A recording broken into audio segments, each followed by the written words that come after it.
This is a short YouTube of my own horse Woodstock, who I've had his whole life. I did a lot of showing and competing when he was younger.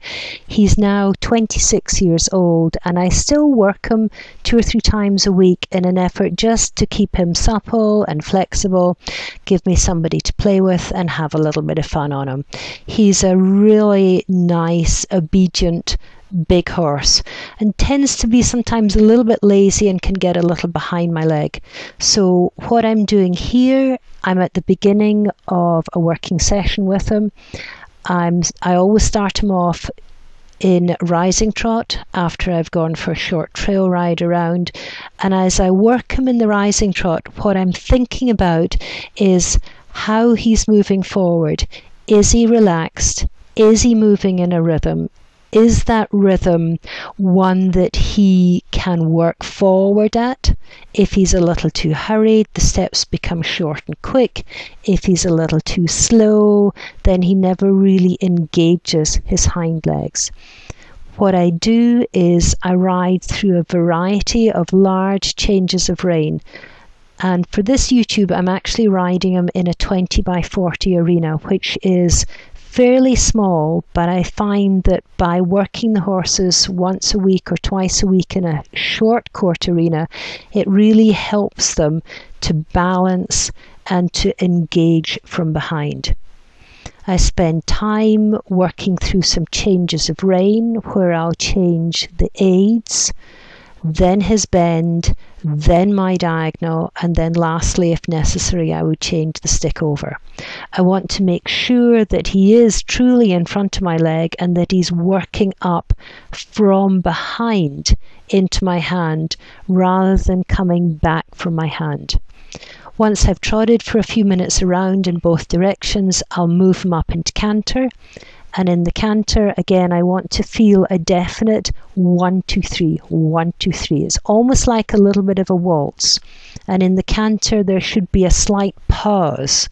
1, 2, 3, pause. 1, 2, 3, pause. Because as the horse develops, that pause is actually the flying change.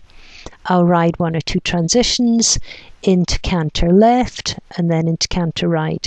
And I might think in my working to do a little bit of counter-canter. Counter-canter is not a collecting exercise, it's a suppling exercise, which really will help him move more through his shoulders.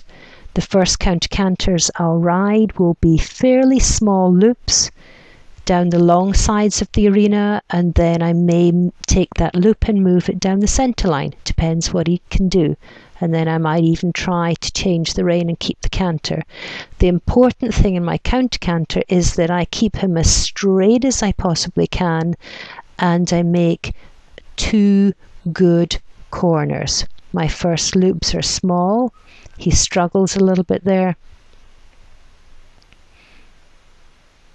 So I need a little bit of right leg to say, come on, take your time, you can do it. Let's see what he does on the other rein. So I'll do a little turn on the haunches, keeping the bend to the left. I'll change the bend to the right and pick up canter. He's very obedient.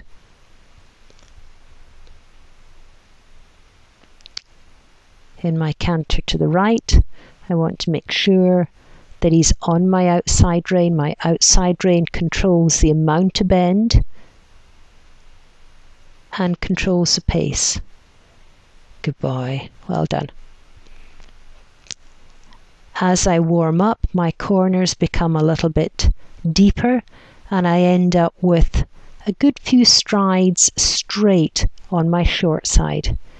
Can you make the turn? He comes in a little bit too much for me that time, so I just rebalance him on the outside rein and perhaps ride that same counter-canter loop down the centre line. Now he has no support from the outer edge.